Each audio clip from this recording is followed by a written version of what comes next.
Good afternoon. How are you? Give me the questions. Let's get the show rolling. Kings finally win a game, snap a 4-game losing streak. NFL championship games this weekend. Detroit at San Francisco. Kansas City at Baltimore. The Hall of Fame's got 3 new players going into Cooperstown. We have got a little bit of everything today, but I want your questions. Hope you're doing well. Not going to be a long show today because I got a flight I have to catch tonight.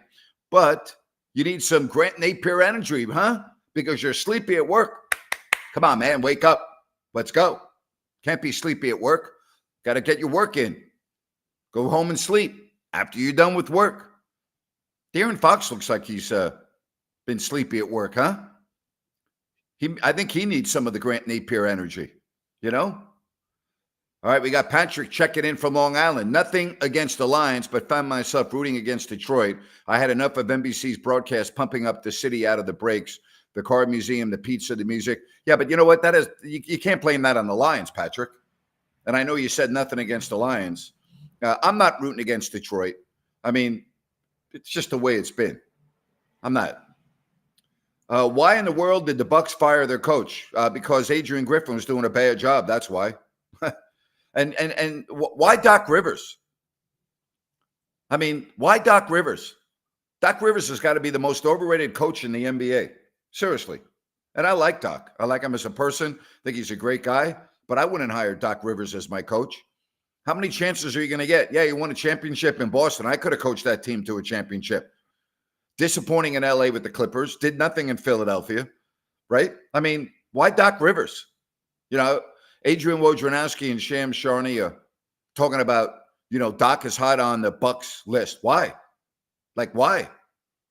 Like, help me out with that. Why? I don't get that. I don't get that. All right. So Ryan has made this for when I'm doing the show with him. All right. A QR code. You can use that QR code to join me right here. See it up on your screen. And if you want to come on with me, now's the time. It's not going to be that long of a show. So if you want to get in on the program, okay, then there's your QR code to get the job done. All right? Pretty simple. Pretty simple. All right? Pretty simple. All right. Glad to have you with us. I want to get back to the Kings for a minute. Long road trip, 7 games, starting Thursday in San Francisco against the Warriors. The Warriors are going through all kinds of emotions right now. And I don't know what's going on in that locker room. They play the Atlanta Hawks tomorrow, then the Kings on Thursday. I don't know what to expect, but the Kings need to play better than they have. Riley, checking in. Napes, it's not a good look for Fox to refuse interviews. Love Fox. He has always been available and gracious to the fans and media. If that's what's going on, it's unacceptable. And number one, the team can't allow it and the league can't allow it. And why this is not broken into a big story in Sacramento is beyond me. If De'Aaron Fox is refusing to speak to the media, it needs to be brought out into the public. You need to know about it. I need to know about it. And we need to know why. Okay? So I don't know what's going on. I don't know if he has refused to do interviews. I haven't seen him do any interviews other than Sean Cunningham. Ryan pointed out to me that he did a pregame interview with Sean yesterday, but it's inexcusable. Plain and simple. I don't know what's going on there. I really don't. I don't know why the league would allow that, and I don't know why the Kings would allow that. That falls on Monty McNair, and it falls on Coach Brown. All right, but it really starts with Monty McNair. He's the general manager of the team. He's the one that has to handle that. And I don't know what the reason is because I've never really considered Fox ungracious or unobtainable or anything like that in my years of being around him. So I don't know what's going on, but if he is indeed not talking to the media after the games, it's not acceptable. Plain and simple, not acceptable. And I don't care what the reason is. I don't care what the reason is. It's not acceptable. Even if you got a serious personal issue, doesn't matter. You do your interviews. All right. If you're able to play in a game, then you are available to the media. Okay. Even if you got something going on in your life, we all have stuff going on in our lives, or most of us do. So, again, I don't like it. Any updates on Debo? Not anything that you don't know. I personally am not expecting him to be that much of an impact on Sunday if he does play. So, they need him. I think without Debo Samuel, the 49ers and the Lions, that's going to be a very close game. Goff is not going to have any issues playing in San Francisco. Obviously, a local product, played there numerous times in big games when he was the quarterback of the Rams.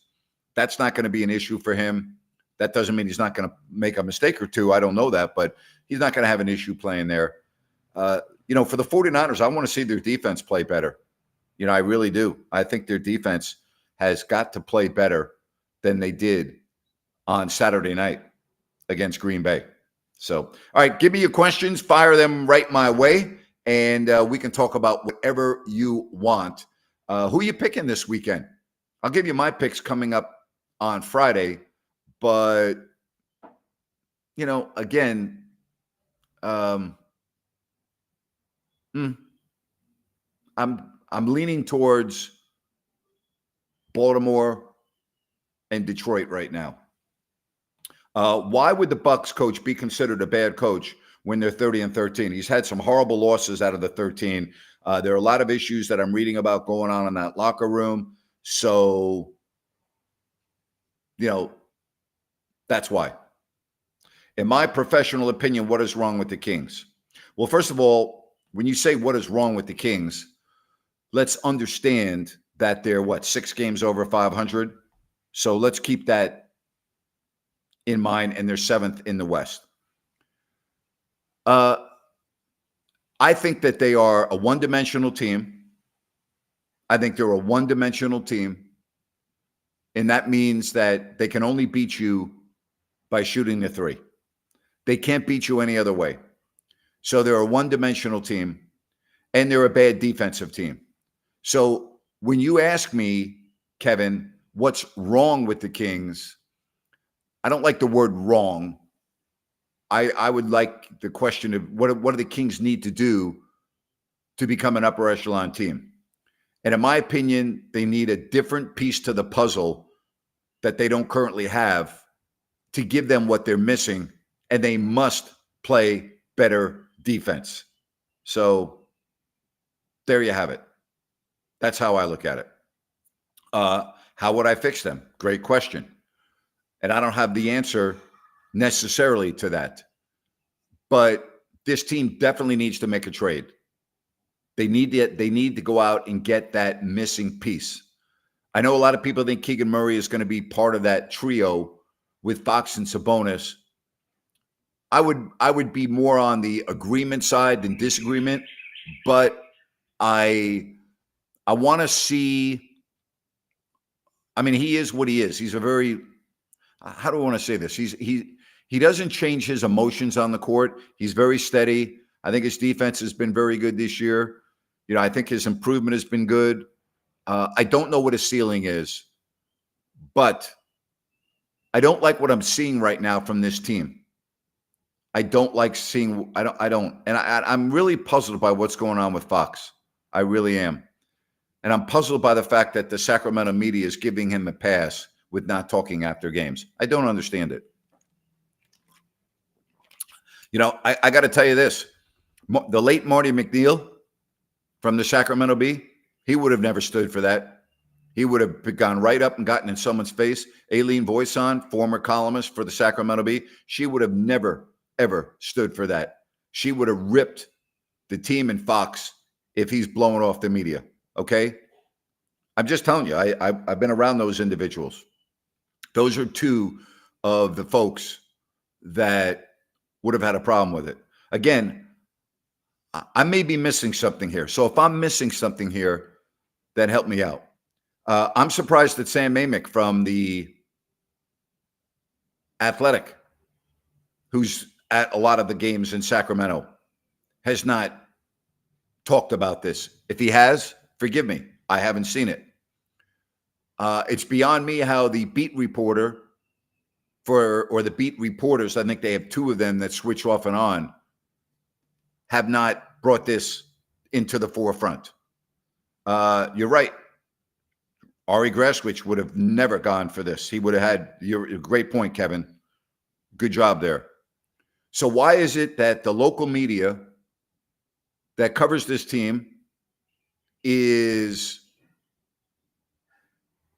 allowing it to slide without bringing it to the forefront?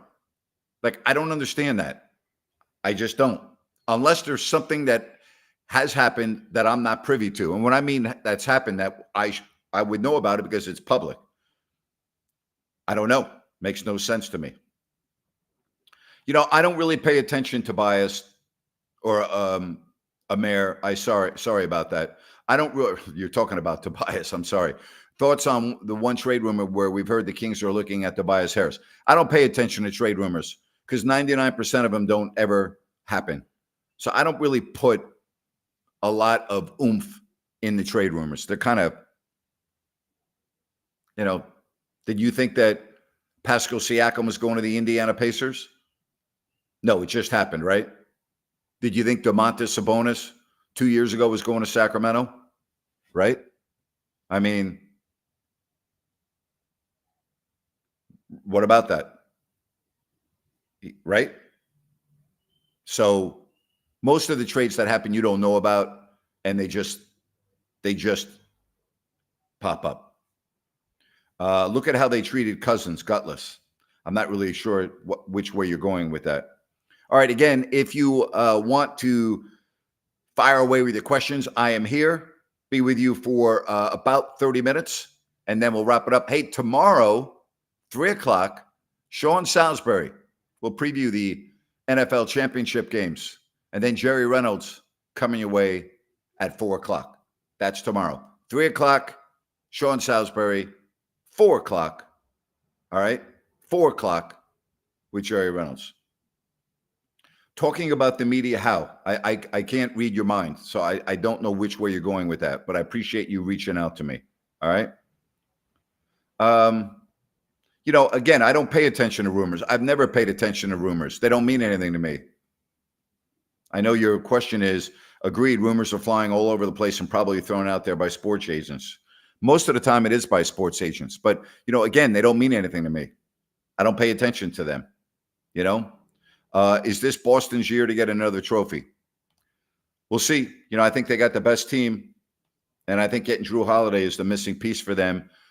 And they're number one in the East. And, I got to think that they're kind of like in the same boat as the Buffalo Bills have been as of late. Of course, the Bills have never won, but the Bills have been knocking on the door for the last several years. The Celtics have as well, and they haven't been able to push through and get that trophy again. So they got a good opportunity if they are healthy. They got a good opportunity. There's no question about that. All right, love the questions. Keep them coming right here on If You Don't Like That. I think he meant that the media never addressed Cousins' issues. They were gutless. They addressed them. Not often, but they were addressed. A lot of them were on video where you could see him. He had the one ugly incident with the Sacramento Bee reporter, and forgive me, I can't remember the individual's name, but that was awful. The problem with DeMarcus when he was with the Kings is there was an incredible sense of entitlement that was given him and that he thought that he had. And as you can see, it wasn't just Sacramento. The same thing happened in New Orleans. It happened in Golden State. It happened everywhere he played. And that's why he's out of the league now, because there are no coaches in the league that want to deal with him anymore. People think, well, it was because of his body. No, it was because teams were done with him. They're like, no. Word spreads in the NBA. Okay, it's not like there were any secrets. Coaches speak. Steve Kerr didn't want him back after having him for a couple of months. If he wanted him back, he would have been on the team. Michael Malone, who's campaigned against DeMarcus on multiple occasions, didn't want him back, right? He went out and put him on a pedestal, signed him for the playoff run, the end of the season. Did you see DeMarcus Cousins on the Denver Nuggets the following year? No. Why do you think that was? Very simple. Michael Malone had enough of him. He's like, nope, no more. Done. Gave him his chance. Done. Why do you think he's not in the league anymore? Why? It's pretty obvious. I don't know why people want to keep on ducking the issue. I've never ducked the issue because I know the truth. And when I know the truth, I speak the truth. And, the truth is right there. It's not disputable. It's not debatable. It's the truth. Every single place that he played, no one wanted him back. Not one team. Not Sacramento. Not New Orleans. Not Golden State. Not the Lakers. Not the Clippers. Who else did he play for? Not Denver. Think about it. Not one team wanted him back. My thoughts on Milwaukee changing coaches is what I'm hearing. There's some real issues going there. The team's not crazy about Adrian Griffin. And, I don't know what to believe as far as the Lillard and Antetokounmpo rumors are. But, apparently there's some issues going on there. And maybe Adrian Griffin didn't have the right personality to deal with it. I don't know. I don't know. So, the Bucks record-wise are really good, but there's some issues going on. When you see a team with a record as good as the Milwaukee Bucks and they change coaches, there's a reason, all right? And it could be something as simple as Antetokounmpo, who's the franchise there, said, we need a new coach. I mean, it could be. You never know. I'm not saying that is, but, they're 30-13. They've won 6 of 10, but they've had some bad losses and some issues going on in the locker room. Again, I'm not crazy about Doc Rivers going there. I'm not. I think that the Bucks could do better than Doc, but according to Shams and Woj, that looks like the way it is heading. All right, give me your questions. We'll keep the show rolling right here on If You Don't Like That. Don't forget, Sean Salisbury tomorrow at 3. Jerry Reynolds at 4. Then Thursday, we've got the pregame show with Ryan in Sacktown. Jerry Reynolds joins us at intermission, and then we'll have the postgame show. All right? Now, when I look at the second half of the season for Sacramento, I really think that these next 11 games, or actually 12 games before the All-Star break, is a make it or break it part of the schedule. Okay. And what I mean by that is I think the Kings' playoff fortunes will come down to these final 12 games leading in the break. And the reason why I say that is the Kings are not playing well. Okay. And let me read off this schedule to you. Here are the games I'm referring to: at Golden State, at Dallas, at Memphis, at Miami, at Indiana, at Chicago, at Cleveland. Now, I don't know if Tyrese Halliburton is going to be on the floor in that game on February 2nd. The Pacers have already ruled him out of the next 3 games. Now, you come home and play Detroit, that's got to be an automatic win. But then listen to these games. At Oklahoma City, you beat them twice, but now it's in their building. At Phoenix, they just came back and beat you after being down by 23 points or 22 points. At Denver on the 14th. And then it is the All-Star break. That is a very critical stretch for the Sacramento Kings. All right? To me, you got to beat Golden State. You got to beat Memphis. You got to beat Detroit. All right? Those are absolutely games you have to win. If Halliburton does not play for Indiana, you have to beat them. Now, I know they just beat you, but let's just come on. All right? Then Chicago the next night is the second of a back-to-back, and we know how that's gone for the Kings. So they're now in a position in the West where you know, they don't have a lot of room for error anymore. All right, Heck ask. All right. Why are the media not giving Brock the credit he deserves, leading his team to the second NFC championship in a second year, leading top 5 to top 10 in all quarterback categories? He's 3-1 in the playoffs. Some of the media does, some of the media doesn't. You know, it's no different than Lamar Jackson. A lot of the media is not giving him credit because of his postseason failures in the past. So I don't get too caught up on that in terms of the media and what they're doing.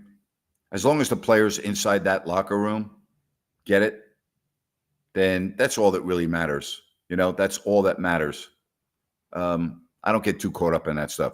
Again, I want to get back to Halliburton. The Indiana Pacers have ruled him out for the next 3 games. Okay? So I don't know what that means for his availability against the Kings. All right? They thought he was listed, by the way, as questionable a day before the Kings game. All right? So I don't know if that means he had a little bit of a setback. Okay? I don't know if that means that he just needs more time. But again, they're playing Denver right now. All right? Then they play Philadelphia. Then they play the Suns. All right? They have a lot of games before the Kings, by the way. All right? So after tonight, they play Philly. Then they play the Suns. They play the Grizzlies, the Celtics, the Knicks, and then the Kings. Now, the good news for Sacramento, as far as Halliburton goes, is the Pacers are at home on Friday, or maybe it's Thursday, to the Knicks. And then the next day they play the Kings. And that Knicks game is going to be a huge game. There's going to be a lot of emotion there. So the Kings are catching Indiana at a right time. And if Halliburton is having any issues, he may not be playing in a back-to-back then. And if he's only going to play in one game out of those 2, he's playing against the Knicks, not the Kings. All right? That's how I would see that. Whose idea? You said, I like your idea of going after Jalen Smith to play the 4. Well, it wasn't my idea. Are you referring to somebody else's? I haven't said that. I've never said that. Not once. So why do you say that you like my idea? It's not my idea. All right? I've never said that. I'm confused where you're coming up with that. All right, again, keep the questions rolling right here on If You Don't Like That. Don't forget, tomorrow at 3 o'clock, we're going to have Sean Salisbury, and at 4 o'clock, Jerry Reynolds, all coming up on the show. Hey, don't forget about your plumbing issues, your repairs. Just go to sackserviceplumbing.com. New Works Plumbing, they've got a fix for you. They are available around the clock 24/7. New Works Plumbing, they're awesome. They've got a fix for you. Just go to sackserviceplumbing.com. All right, let's keep those questions rolling right here on this Tuesday edition. How do I feel about the Raiders going in the next year? I don't think they're a playoff team, but that's before I'm talking about the draft. I'm not crazy about the Raiders. I'm not. I think that they have a horrible owner, and I think as long as Mark Davis is the owner, they're going to be very limited to what they're able to do. So, I'm not all. I didn't all go gaga based on, how they did at the end of the year and the wins. It didn't do much for me. All right. Well, the Kings, to go 500, would have to win 4 games, right? Because it's a 7-game road trip. 4-3, I would say, based on the way they're playing right now, no, I don't think they're going to go 4-3. Based on the way De'Aaron Fox is playing right now, no. If you told me that the A version of De'Aaron Fox is going to show up, then yeah, I think they could go 4-3. See, to me, it all hinges on the Golden State game. Okay? You've got to win against Golden State to go 4-3 on this trip. If you lose to the Warriors and you're playing them on a second night of a back-to-back, then I think you have a very good chance of going 4-3. Because I think when you look at the final 6 games, you'll beat Memphis. You should beat Memphis. And then you got to win 2 of the next 5. So that, to me, the Warriors game sets up this entire trip. Sets it up. Got to beat the Warriors. Plain and simple. Hey, I want to tell you about Bennett's Restaurants and Bennett's West Side Grill. Their restaurant is in Rockland, but that's their 3rd location. They're in Roseville and Sacramento. If you go to Bennett'sRestaurants.com, you can check out their menu. You can make a reservation and more. Prime seafood and steak at Bennett's. And don't forget about their weekend brunch, their weekend prime rib, 60 different types of wine available by the glass. That's Bennett's. Go to Bennett'sRestaurants.com. Glad to have you with us here on If You Don't Like That. And I was at a game last night. Fox Energy, his body language has been off. Is that a fair assessment? Yes, it is a fair assessment. Absolutely. All right. Did I hear about ESPN College Game Day getting fake Emmy Awards? I read about it. I know about it. And I think it's despicable. I think it's absolutely horrible. And it's a shame on ESPN. It's one of the worst things I've heard in terms of stealing accolades and things of that nature. Emmys are huge. They are the measuring stick of this profession. I'm blessed to say that I have 2, and I cherish my Emmys that I received. I mean, that's the biggest honor you can get because it's being voted on by your peers, not by friends, not by people that know you. And when you receive an Emmy, it's a big time deal. It's not just a little deal. It's huge. I remember the second Emmy I won. I was at the awards in San Francisco with my wife, and there's 3 finalists, and I was going against. I want to say I was going against Randy Hahn and Bob Fitzgerald. Randy Hahn of the Sharks and Fitz of the Warriors, and they present your category. And they put a little video up on the screen. And then when they call out your name as the winner and you walk onto the stage and grab the Emmy, I mean, it's just it's an incredible feeling. It really is. So it's all I can say is what happened at ESPN with that is despicable, plain and simple, terrible, absolutely terrible. Cody says, yeah, it really looks bad for those ESPN employees. Sure does, Grant, you should do more interviews with more broadcasters. Would love to hear you do one with Greg Papa. We'll see. All right. Again, if you want to fire away at your questions, you can do so.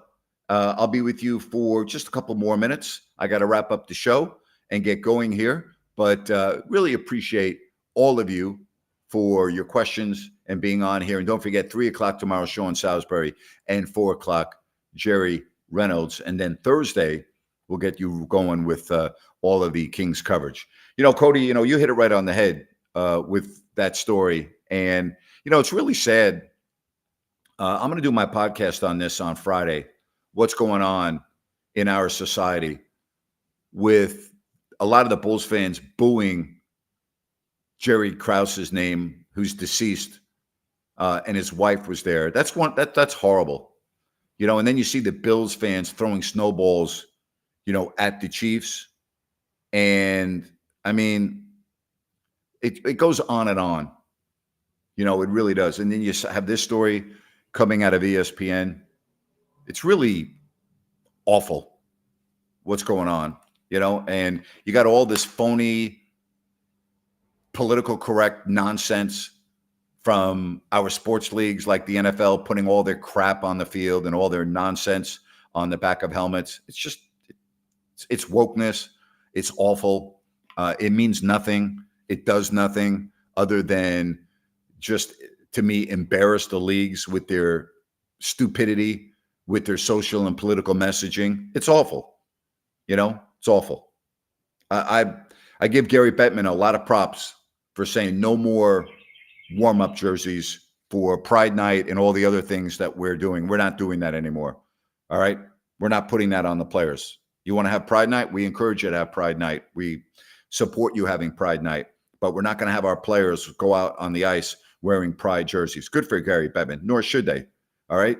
If you're playing for the San Jose Sharks or the Golden Knights or the Rangers or the Blackhawks, you should wear your jersey during the warm-ups. Okay. That's what you're doing. You're paid to play hockey. All right. You're not paid to be a billboard. All right. You're not paid to be a social media advocate and a political advocate or this or that. It's not what your job is. Okay. And nor should you have to feel bad and be maligned and ridiculed if you decide that you don't want to partake and wear a Pride jersey. I mean, look at the fiasco that happened at Dodger Stadium this summer on their Pride Night. It was an embarrassment for the franchise. And good for Oral Hershiser, who took a stand and said enough is enough. Good for him. That's a Bowling Green alum for you right there. Bowling Green alum. And some people might misconstrue what I'm saying. I have no problem. I don't care what your sexuality or your sexual orientation is. I don't care.